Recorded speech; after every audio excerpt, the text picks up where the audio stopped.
Gissningsvis var det Johan Rydén. För han täten. Det är att man blir gemensam bara efter 100 meter. Det är mycket riktigt Johan Rydén som går. Man får lägga på där. Gustav Wistedt går ut väldigt oerhört uppstöd så ut att man lättar med idag.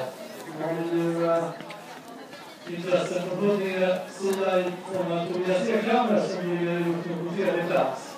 Ett högt uppskruvat tempo.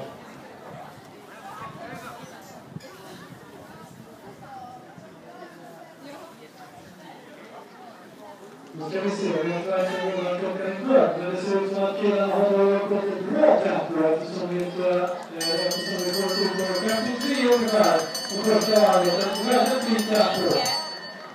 Det är 3 löpare som följer haren Johan Rydén och sen har vi klockan ner till Niklas Jonsson på fjärde platsen. Byter Huddinge-löpare i form av Johan Rydén och Huddinges nya lovande unga löpare.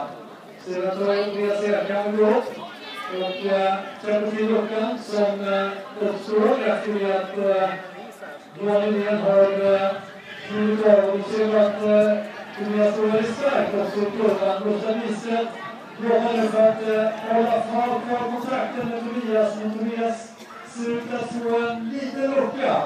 Den är inte så himla stor. Gustav verkar jobba bra där. Men det blir väl ändå Tobias Ekhammer som kämpar mot Björksjö nu och det ser ut att bli riktigt slutning för Tobias Ekhammer som kämpar in och gör innan där och som visar sig. Det är en tuff kamp om tredje platsen. Mellan 10 Nordling och Niklas Jonsson.